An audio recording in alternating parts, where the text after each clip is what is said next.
My name is Avery Collins. I'm 31 years old. And I didn't realize my relationship was already over until my phone buzzed with a message that sounded considerate. Don't wait up. Lena offered to give me a ride home. I remember staring at the screen longer than necessary, not because of the message itself, but because of how practiced it felt. Too calm, too ready. My boyfriend Ethan and I had been together for 3 years. We'd lived together for almost half of that. No screaming fights, no dramatic breakups. We were the kind of couple people described as solid. Shared calendars, split rent, grocery lists on the fridge, long-term plans spoken out loud, casually, like they were already decided. I worked in finance. Predictable hours, structured days, spreadsheets that always added up. Ethan worked in marketing. Social, charismatic, the kind of guy people naturally lean toward. We met at a friend's birthday party, bonded over terrible karaoke and wine that tasted like regret. Moved in together 18 months later into a decent 2-bedroom apartment. Everything split down the middle. We weren't engaged yet, but we talked about it. Or at least, I thought we were heading there. Then Lena, his ex-girlfriend, moved back to the city. They'd dated for 5 years before me. College into early adulthood. Big, formative love. She took a job at a tech startup downtown. Bought a condo. Suddenly, she was everywhere. At first, I told myself I was being mature. Coffee catch-ups, lunches, long closure talks that somehow never closed anything. I trusted him, trusted us. That's what adults do, right? But once a week became twice. Twice became 4 times. Plans with me started getting rescheduled. Movie nights postponed. Dinner reservations canceled. He left my friend's wedding after party early because Lena really needed to talk. 6 weeks ago, I finally brought it up. I kept my voice calm, measured. I'm not trying to be controlling, I said, but you're spending a lot of time with your ex lately. He bristled instantly. We were together for 5 years, Avery. You don't just erase that kind of history. I'm not asking you to erase it, I said. I'm asking you to stop prioritizing it over us. That word, us, always changed the temperature. You're being insecure, he said. I chose you, didn't I? That became the script. I was insecure, jealous, overthinking. Never mind that he left our anniversary dinner early because Lena was upset about work. Last week was the breaking point. We'd planned a weekend trip, lake house, Airbnb, took Friday off work. Thursday night, he came home and dropped it casually, like bad weather. So, Lena's going through something heavy. Her mom's been sick. She's not handling it well. I think I should stay here this weekend to support her. I stared at him. You're canceling our anniversary trip, I said slowly, for your ex-girlfriend. It's not like that, he said quickly. She needs me right now. People I care about need me, I said. Not my ex from years ago. That's not fair, he snapped. We have too much history. I can't just abandon her. And that's when something inside me clicked into place. This wasn't temporary. This wasn't a phase. This was a hierarchy, and I wasn't at the top. Okay, I said. He blinked. Okay, what? You're right, I said calmly. You have too much history. You can't let go of her. His shoulders relaxed. He smiled, actually smiled. Thank you, he said. I knew you'd understand. But let go of me instead. The smile vanished. What? I'm going solo, I said. You go back to your history. We're done. His face crumpled. Panic rushed in too late. I didn't mean it like that. You meant exactly what you said, I replied. You've been choosing her for months.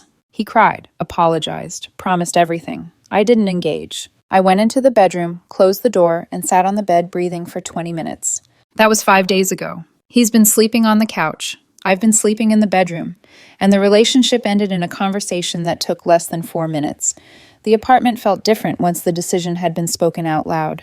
Not louder, not explosive, quieter. The kind of quiet that presses against your ears until you notice your own breathing. The hum of the refrigerator, the ticking wall clock we'd bought together at Target and never bothered to set properly. Always 5 minutes fast, like we were perpetually ahead of ourselves, rushing towards something that was never actually coming. Ethan stayed on the couch. I stayed in the bedroom. We didn't talk, not really, only logistics. Short, clipped texts sent from opposite ends of the same space. Do you need the bathroom at 7? I'll be out late. I ordered groceries. Your stuff's labeled. It felt absurd communicating like roommates who'd just met after 3 years of shared life. What surprised me wasn't how sad I felt. It was how settled everything inside me felt. The ache was there, sure. A dull heaviness in my chest when I walked past framed photos of trips we'd taken. But underneath it was something steadier, like my nervous system had finally stopped bracing for impact. On the third morning, I called the landlord. I didn't over-explain. I didn't dramatize. I'm vacating, I said. Personal reasons.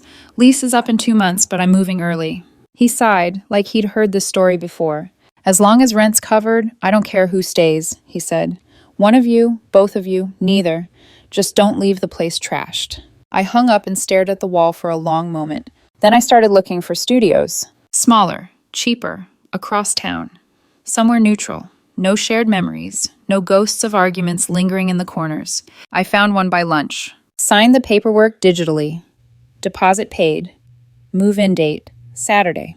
Ethan didn't know yet. I told him that night. He was sitting at the dining table with his laptop open, pretending to work.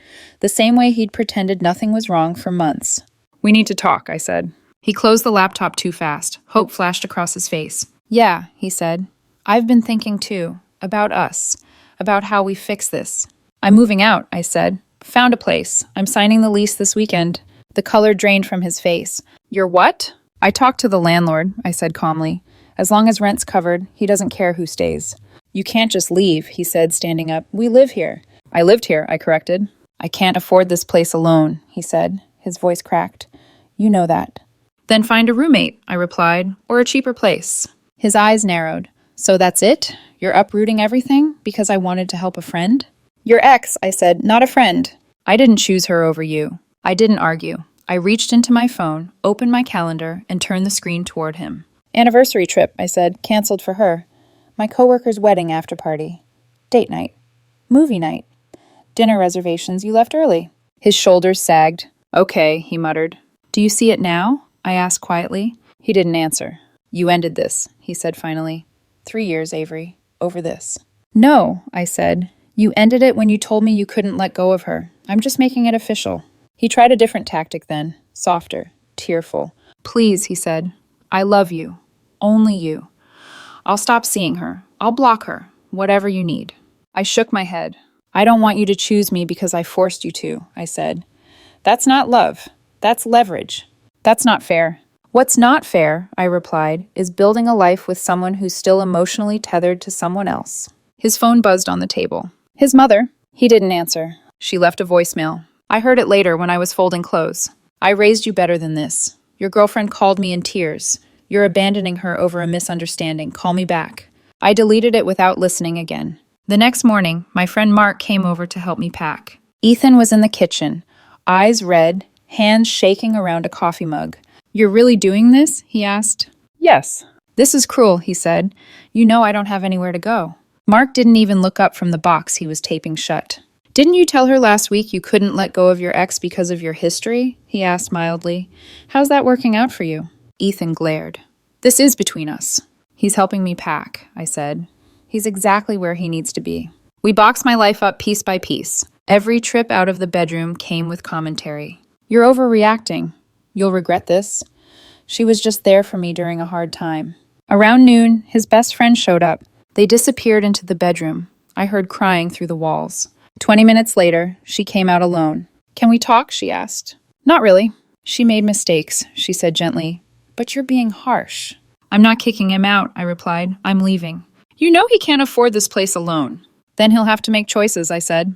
Just like I did. She left without another word. By evening, most of my things were stacked neatly, labeled, ready. Ethan stayed in his room the entire time. Didn't come out when we ordered pizza. Didn't say goodbye. At midnight, my phone buzzed. Can we please just talk? Really talk? I don't want this to end like this.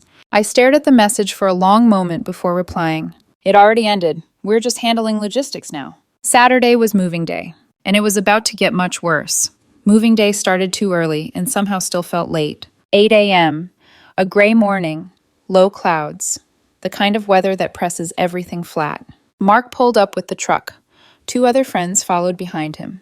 Coffee cups, work gloves, that quiet, purposeful energy people bring when they're helping someone leave something painful. The plan was simple. Furniture, boxes, out by noon. Ethan had other plans. The first obstacle was the couch. The couch I bought 4 years ago, before I even met him.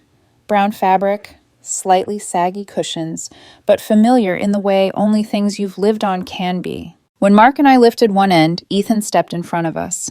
"You can't take that," he said. "Move," I replied. "Where am I supposed to sit?" His voice cracked, like that was the real tragedy here. "Not my concern," I said. "It's my couch." "We've been using it together for 2 years," he said desperately. "And I've been paying for it for 4, I answered. He didn't move. Mark cleared his throat. "Ethan, please step aside." "Nothing." "Ethan," Mark said again, firmer. "We're not doing this today." Finally, after the 3rd request, he stepped back, crying openly now. The kind of crying that feels performative even when it's real. We carried the couch out. Next came the kitchen. I took what was mine from before we moved in together. Pots, plates, my coffee maker. Left behind everything he'd brought or we'd bought jointly. That's when he lost it. "You're taking the coffee maker?" he snapped. "Yes.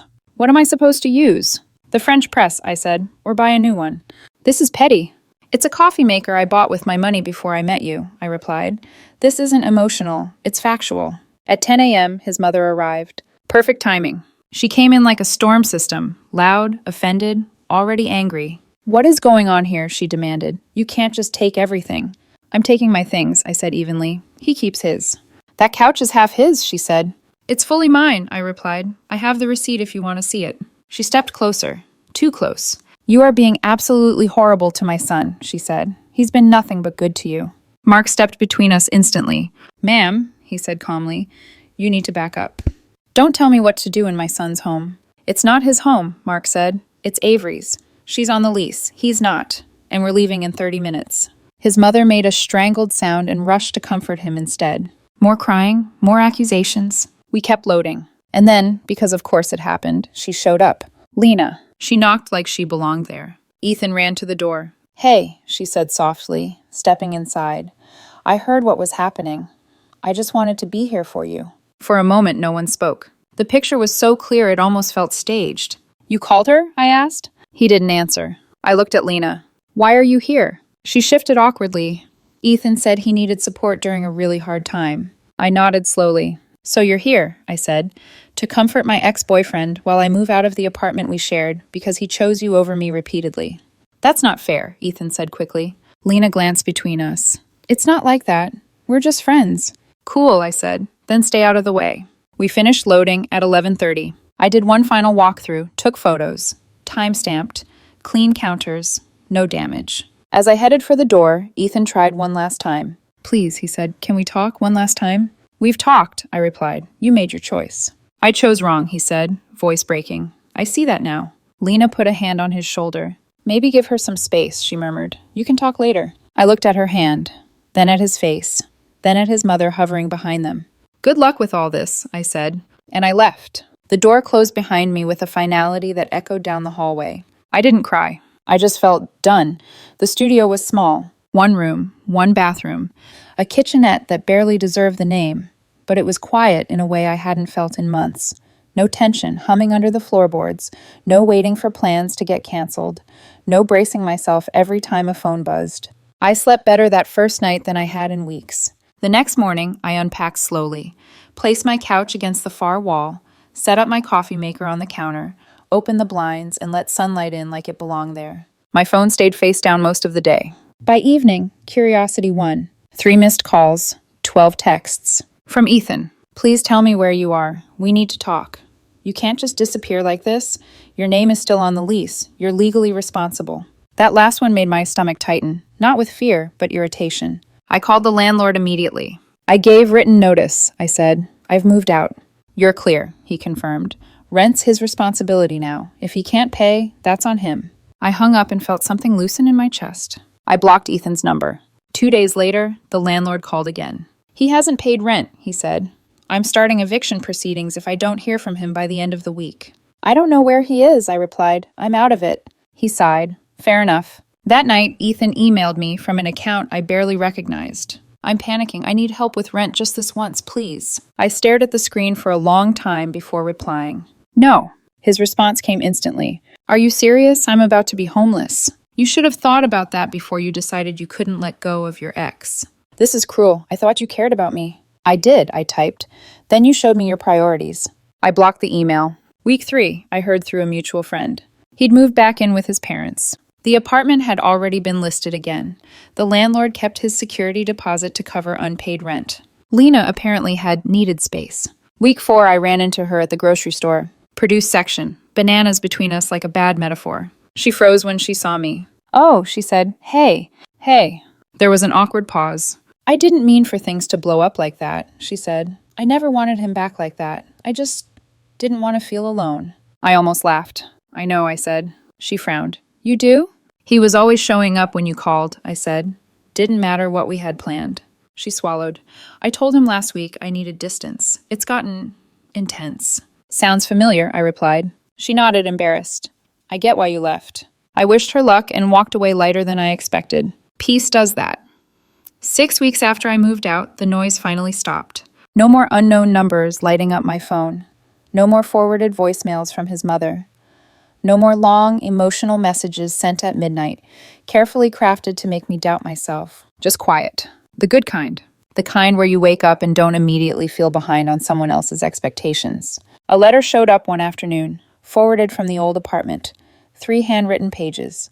His handwriting, uneven, rushed, emotional. I didn't read it right away. I made coffee first, sat on my couch, let the apartment fill with the sound of nothing. Then I skimmed. He was sorry. He hadn't realized what he was doing. He took me for granted. He'd chosen wrong. He was in therapy now. He knew what he wanted, and it was me. I folded the letter once, twice, dropped it into the recycling.